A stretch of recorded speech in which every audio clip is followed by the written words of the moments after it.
हाँ तो बच्चों, पिछले वीडियो में हम लोगों ने पढ़ा था कि समझा था कि विलयन क्या होता है, परिभाषित विलय क्या है, विलायक क्या है और उसके प्रकार पढ़े थे। विलयन का वर्गीकरण हमने किया विलय के आधार पे। अब दोबारा विलयन का वर्गीकरण हम करेंगे भौतिक अवस्था के आधार पर। आप जानते हैं कि भौतिक अवस्था किसी भी पदार्थ की तीन होती है, ठोस, द्रव और गैस। तो इस आधार पे हम विलयन के प्रकार पढ़ेंगे। तो पहला विलयन हमारा होता है ठोसी विलयन, दूसरा द्रवी विलयन और तीसरा कौन सा होता है, गैसी विलयन। ठोसी विलयन में विलय की भौतिक अवस्था और विलायक की भौतिक अवस्था हम देखेंगे। तो विलय की भौतिक अवस्था अगर ठोस है, यानी जिस जो हमारा पदार्थ घोला जा रहा है वो भी ठोस है, और विलायक की भौतिक अवस्था भी क्या है, जो विलायक है जिसमें घोला जा रहा है वो भी ठोस है। तो दोनों अगर विलय और विलायक दोनों ठोस है तो ऐसा कौन सा उदाहरण होता है, तो मिश्र धातुओं का ऐसा विलयन होता है। मिश्र धातुएं जैसे आप पीतल हो गया, कांसा हो गया, गन मेटल हो गया, तो ये सब धातुएं कैसी होती हैं, मिश्र धातुएं होती है। यानी इनको बनाने के लिए विलय और विलायक दोनों का ठोस अवस्था में हम क्या करते हैं, मिक्स करते हैं, मिश्रण लेते हैं। ठोसी विलयन में अगर हम दूसरा देखते हैं तो अगर हमारा विलय द्रव है, ठीक है, और अगर विलायक हमारा ठोस है, तो अगर ये द्रव है ये ठोस है, तो ऐसा उदाहरण जैसे पनीर हो गया या छेना युक्त मिठाइयां हो गई। मतलब आप छेना खाते हैं, गुलाब जामुन खाते हैं, तो क्या होता है कि उसमें जो रस होता है, यानी वो रस कैसा है, द्रव है, और हमारा जो छेना क्या है वो कैसा रहता है, ठोस रहता है। ऐसे ही आप पनीर को भी देख सकते हैं कि पनीर अगर आता है तो ठोस रहता है, उसमें से जो पानी निकलता है वो कैसा रहता है, द्रव रहता है। ठीक है, तीसरा एग्जाम्पल हम देखते हैं, तीसरा ठोसी विलयन का। अगर विलय हमारा गैस है और विलायक कैसा है, ठोस है, तो अगर विलय की भौतिक अवस्था गैस है, विलायक की भौतिक अवस्था ठोस है, तो गैस में जैसे H2 गैस हो गया, और ठोस मतलब क्या हो गया, कोई धातु, पैलेडियम धातु हो गया। तो हाइड्रोजन और पैलेडियम धातु का मिश्रण कैसा हो गया, ठोसीय विलयन हो गया। इसके बाद हम देखते हैं द्रवी विलयन। द्रवी विलयन में क्या है कि हमारा जो विलय है वो कैसा रहेगा, ठोस रहेगा, और विलायक कैसा रहेगा, द्रव रहेगा। तो ठोस मतलब क्या हो गया, ग्लूकोज, और हमारा द्रव क्या हो गया, पानी हो गया। जैसे आप गर्मी का मौसम चल रहा है तो क्या कहते हैं, ग्लूकॉन डी आप पीते हैं, तो मतलब पानी लेते हैं, उसमें ग्लूकॉन डी क्या करते हैं, डिजॉल्व करते हैं, घोलते हैं। तो ऐसा मिश्रण हमारा द्रवी विलयन हो गया। दूसरा अगर हम देखते हैं तो हमारा विलयन, विलय द्रव है, विलायक कैसा है, वो भी द्रव है। तो द्रव मतलब दूध हो गया और पानी हो गया। दूध और पानी जो आजकल क्या है, बहुत फेमस चल रहा है कि आपको दूध आपको क्या है आजकल सही नहीं मिलता है, यानी तो हमारा हमारा विलयन कैसा है, द्रवी विलयन है, कि उसमें दूध भी हमारा द्रव है, पानी भी कैसा है, द्रव है। अगला हम देखते हैं विलय हमारा गैस है और विलायक कैसा है, द्रव है। इसमें कौन सा उदाहरण हो जाएगा, तो जल में घुली हुई ऑक्सीजन। जल हमारा कैसा हो जाएगा, द्रव हो जाएगा, और ऑक्सीजन क्या हो जाएगी, गैस हो जाएगी। तो ये हमारा उदाहरण हो गया। अब गैसी विलयन की बात करते हैं, तो ये हमारा ठोस हो गया, ये द्रव हो गया और ये गैस हो गया। ठोस मतलब क्या है, ठोस मतलब कपूर, और गैस मतलब क्या है, नाइट्रोजन गैस। तो यानी ठोस और गैस का मिश्रण क्या हो गया, कपूर मतलब ठोस और गैस मतलब नाइट्रोजन गैस। ऐसे ही द्रव और गैस का अगर हम मिश्रण देखते हैं तो कुहासा और बादल का मिश्रण हो गया। कुहासा हमारा कैसा हो जाता है, तो द्रव हो जाता है, और बादल क्या हो जाएगा, गैस हो जाएगा। बादल हमारा कैसा रहता है, गैस का ही फॉर्म है वो। उसके बाद अगर तीसरा देखते हैं तो गैस और गैस, यानी ऑक्सीजन, और ये क्या हो जाएगा, नाइट्रोजन हो जाएगा।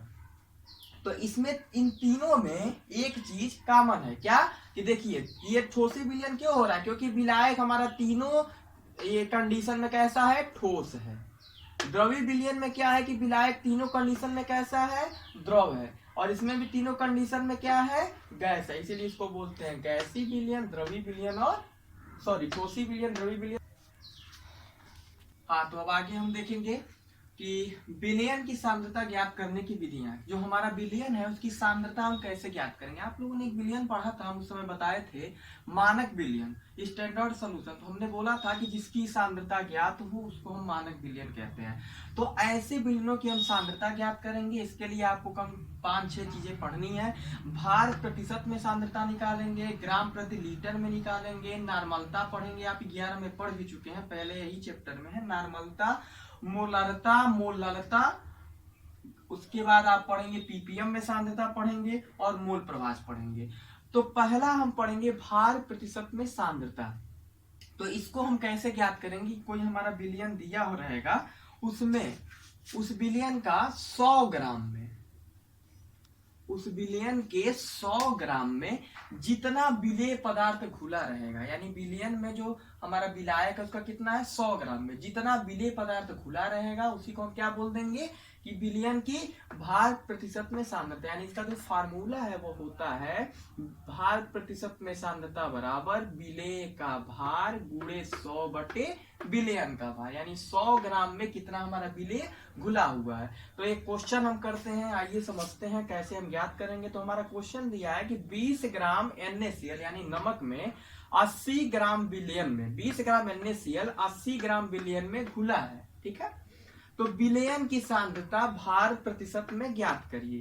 तो सिंपल पहले देख लीजिए कि 80 ग्राम और 20 ग्राम कितना हो गया 100 ग्राम, यानी ये 100 ग्राम हमारा किस में है भार प्रतिशत में है। और पूछ भी रहा है कि भार प्रतिशत में सांद्रता बताइए, ठीक है। तो सबसे पहले हम यही फार्मूला लगाएंगे।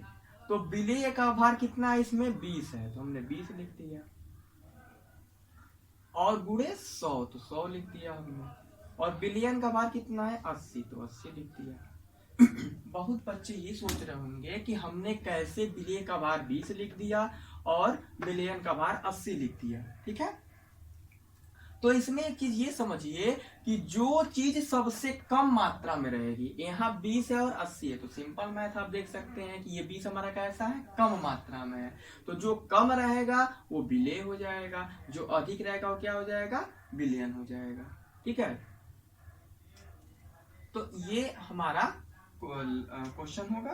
तो इसको आप सॉल्व कर दीजिए तो क्या हो जाएगा 20 चौके 80 और 4 25 25, ये हमारा क्या हो गया 25%। ये हमारा क्या हो जाएगा आंसर हो जाएगा, ठीक है। तो ये हमारा क्या हो जाएगा आंसर हो जाएगा। तो अब सिंपल मैं दूसरा क्वेश्चन जो दिया है आप लोगों को करना है 25 ग्राम NaOH 75 ग्राम जल में घुला हुआ है, विलयन की सांद्रता भार प्रतिशत में ज्ञात करना है आपको। ऐसे इसको इस क्वेश्चन को आपका होमवर्क है। अब दूसरा हम देखेंगे ग्राम प्रति लीटर में सांद्रता। तो ग्राम प्रति लीटर में सांद्रता क्या होता है कि विलयन में हमारा जो 1 लीटर या 1000 मिलीलीटर होगा, यानी 1 लीटर को हम क्या बदल सकते हैं मिलीलीटर में 1000 मिलीलीटर, तो उसमें कितना विलेय पदार्थ हमारा घुला रहता है उसी को बोलते हैं ग्राम प्रति लीटर। इसका फार्मूला है विलेय का आयतन गुणे 1000 बटे विलयन का आयतन। तो विलेय का आयतन, अब देखिए कि इस पे हम सवाल लगाते हैं। कह रहा है कि किसी पदार्थ के 10 ग्राम, ठीक है, 2 लीटर विलयन में उपस्थित है, इसकी ग्राम प्रति लीटर सांद्रता क्या होगी। क्वेश्चन समझिएगा। जैसे आपको बताया कि इसमें हमें विलेय देखना है और विलयन देखना है। तो विलेय जो सबसे कम है तो क्या हो जाएगा विलेय का आयतन मतलब कितना है 10 है, ठीक है, 10 हमने लिख दिया गुणे 1000, 1000 है तो 1000 अपान विलयन का आयतन। ये हमारा 2 लीटर में है, तो जब भी हम सवाल लगाएंगे तो लीटर को किस में बदलेंगे मिलीलीटर में। तो 1 लीटर बराबर अगर मान लीजिए 1000 मिलीलीटर है तो 2 लीटर बराबर कितना हो जाएगा 2000 मिलीलीटर हो जाएगा। तो यहाँ क्या लिख देंगे 2000। अब इसको सिंपल में से काट दिए तो 1000 से काटेंगे तो ये 2 हो जाएगा और 2 से काटेंगे तो 5 हो जाएगा। यानी हमारा क्या हो गया 5 और इसका मात्रा लीजिए ग्राम प्रति लीटर। ये हमारी क्या हो गई सांद्रता हो गई किसकी जो पदार्थ हमारा दिया हुआ है। तो एक बार और देखिए विलेय का आयतन 10 है, हमने 10 था तो 10 लिख दिया, 1000 है तो 1000 लिख दिया। अपान 2 लीटर है, जब लीटर आएगा तो इसको मिलीलीटर में बदल देंगे, 2 लीटर को क्या हो जाएगा 2000 लीटर हो जाएगा। तो इसको हमने काटा 1000 से 2000 2 बार में गया, 2 से फिर हमने 10 को काटा 5 ग्राम प्रति लीटर। ऐसे ही आपको दूसरा क्वेश्चन होमवर्क में दे रहा हूँ। दिया किसी पदार्थ के 400 ml NaOH के 20 ग्राम में घुले हुए हैं, विलयन की ग्राम प्रति लीटर में सांद्रता ज्ञात करिए। इस क्वेश्चन में एक चीज आप ध्यान दीजिएगा कि यहाँ पे जो पदार्थ दिया है वो कितना दिया है 400 ml दिया है, ठीक है।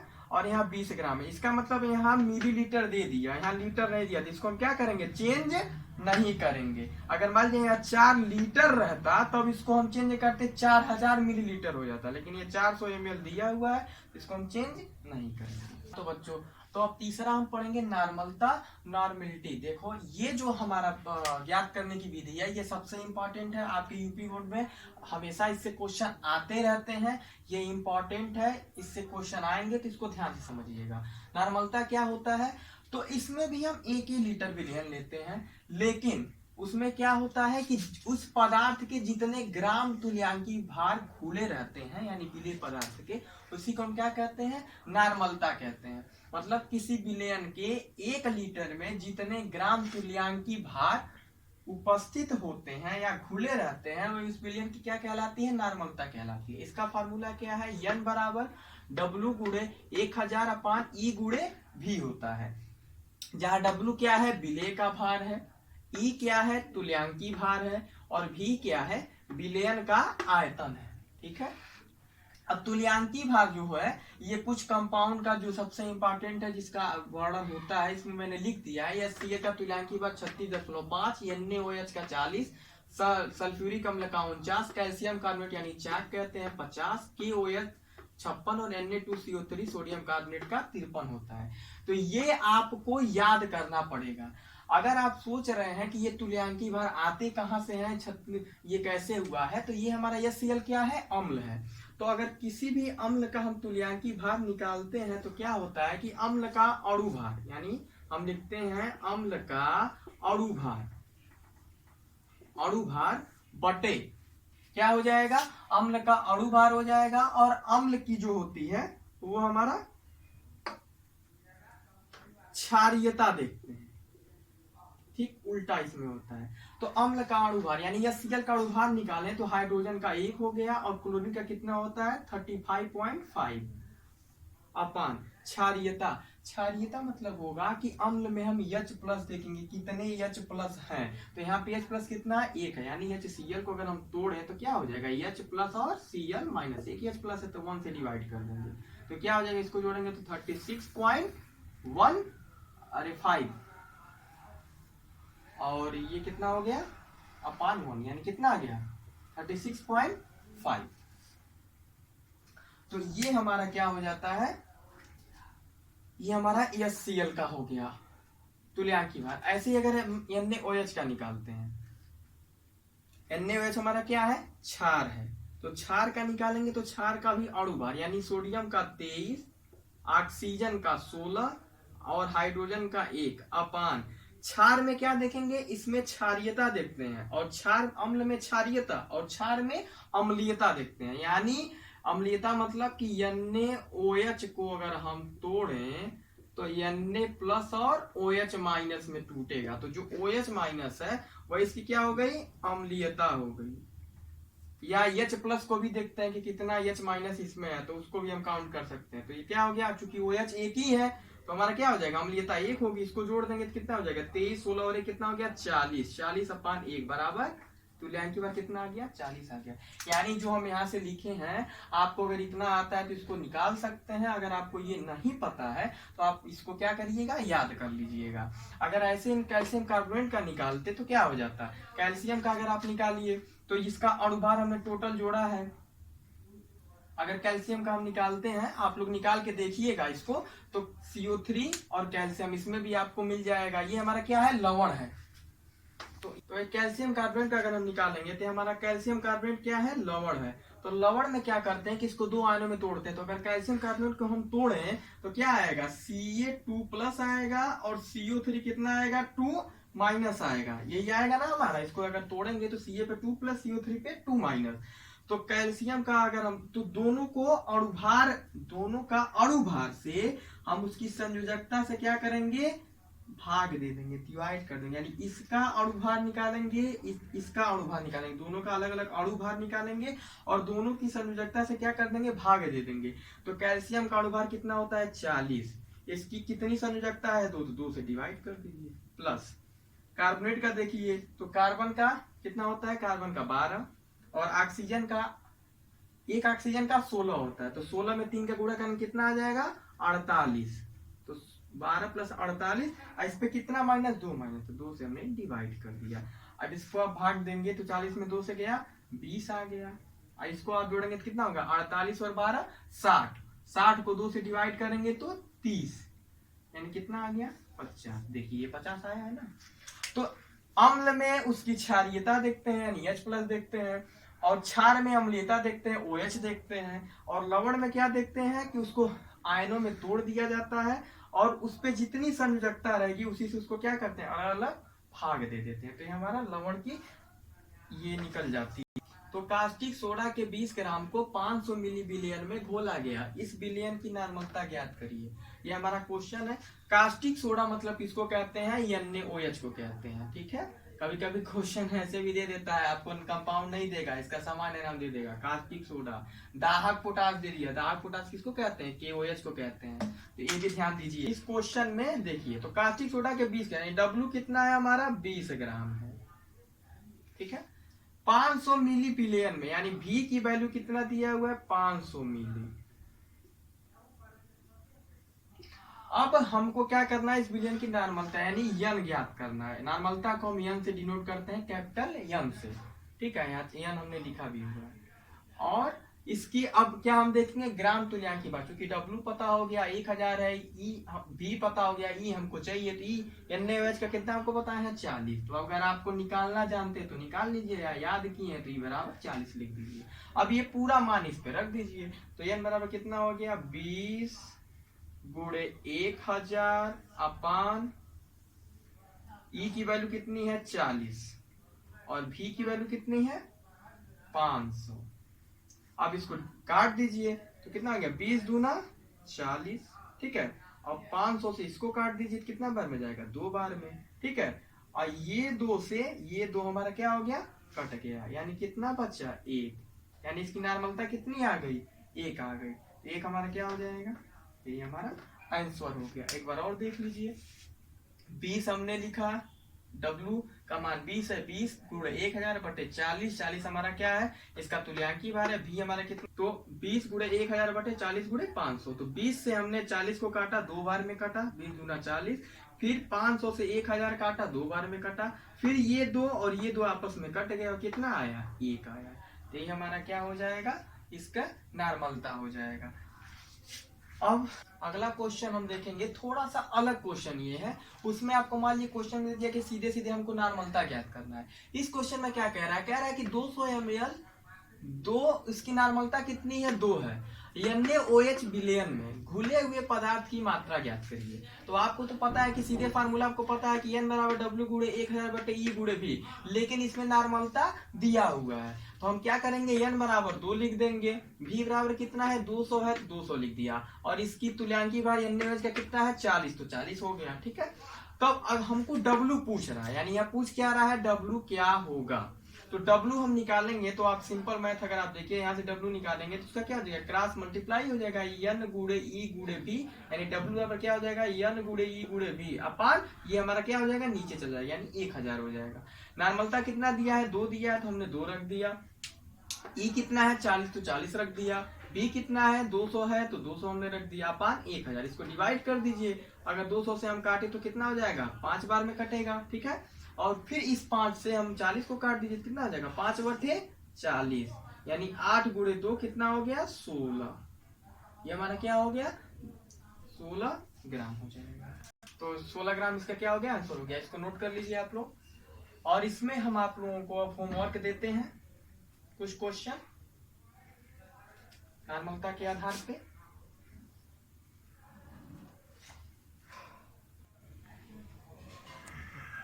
तो ये आपका जो है होमवर्क है, इस टॉपिक से 2 क्वेश्चन दिया है कि 500 ml 0.5 नार्मलता इसकी है, H2SO4 है, में विलेय पदार्थ की मात्रा आपको ज्ञात करनी है, इसी के आधार पे आपको निकालना है W की वैल्यू। और दूसरा है कि सोडियम कार्बोनेट के 20.6 ग्राम को यानी 20.6 ग्राम को 300 ml बिलियन में उपस्थित है, बिलियन के क्या करना है नार्मलता ज्ञात करना है। तो ये 2 क्वेश्चन आपको दिए गए हैं, और पहला हमने पढ़ाया था ग्राम प्रतिशत में और दूसरा ग्राम प्रति लीटर में, वहां भी हमने एक क्वेश्चन दिया। तो आपको कुल मिला के 4 क्वेश्चन होमवर्क में दे रहे हैं। इस टॉपिक को अच्छे से आप पढ़िएगा और उम्मीद करते हैं कि आपको समझ में आया होगा। बाकी इसके बाद हम अगले वीडियो में चर्चा करेंगे मोलरता क्या है, मोललता क्या है। ठीक है, थैंक यू।